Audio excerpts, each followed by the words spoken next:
Hello everyone, and welcome to Destiny Fashion Guides, where I take ugly, out of place, or sometimes just difficult to match exotics and show you how to make them look good. Today is a personal favorite, the Star Eater Scales. They themselves don't look too bad. I'm personally a fan of the aquatic scaly look, though not much quite matches with them. First, we're going to start with a neutral look and then go through one matching each subclass. Starting from the top, you can really match any helmet here. Helmets tend to be a bit isolated from their overall look, so as long as you have the right shader, any one of them can make for a good centerpiece.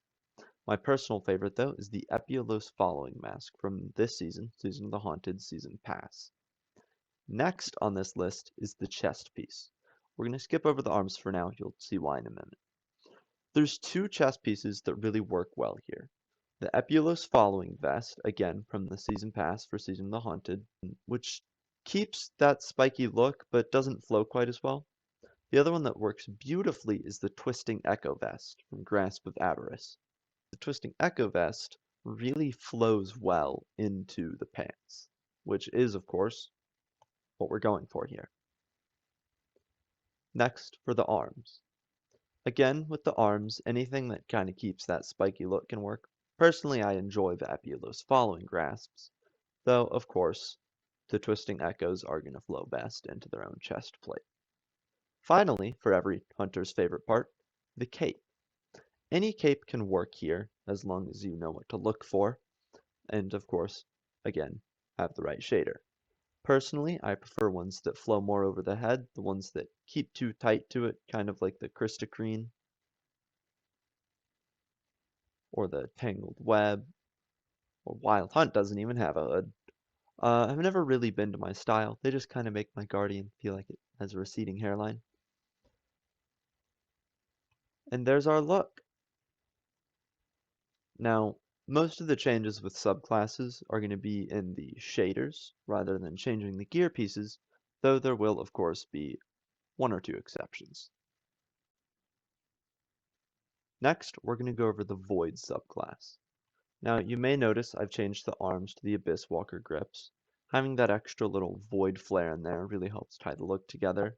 And, of course, my personal favorite cape is going to stay on there. It is part of the Abyss Walker set. For shader, we're going to put on Ultra Plasmic, which is my personal favorite for a lot of Void looks. It adds the dark purple tinge that you like, and it also just keeps the overall look darker, which, for a Void subclass based in things like stealth, for a hunter at least, is really going to tie everything together.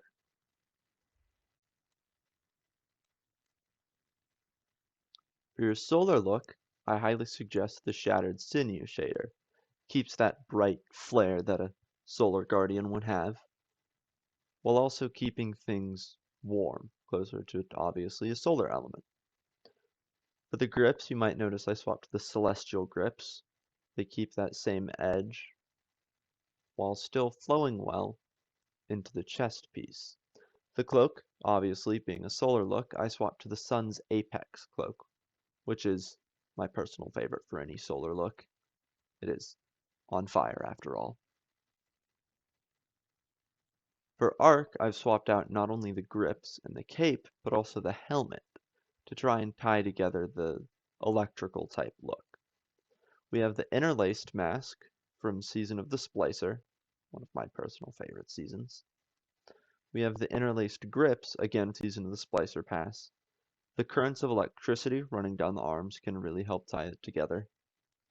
And for the cape, we have the Cloak of Temptation from Garden of Salvation, which adds that arc color to the cape that helps tie it together. For the shader, we return to Ultra Plasmic, specifically for the grips, as it changes the color of the currents of electricity to a lighter blue archetype color, which is, of course, what we're going for.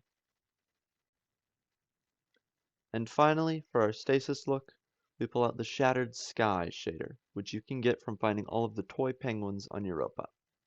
We also return to the Celestial grips, which have a more low-key look without the huge spiky shoulder pads, while also still flowing well into the Twisting Echo vest. We also swap to the Legacy's Oath cloak from Deepstone Crypt. Just a cloak I think looks nice. It's an old favorite of mine. And that pulls together our stasis look. Thank you all for watching. Those were our looks for the Star Eater scales. Don't forget to like, subscribe, check out my TikTok, Twitch, and Twitter, which will be linked under the video and in my YouTube bio. Don't forget to look sharp and stay sharp out there, Guardians.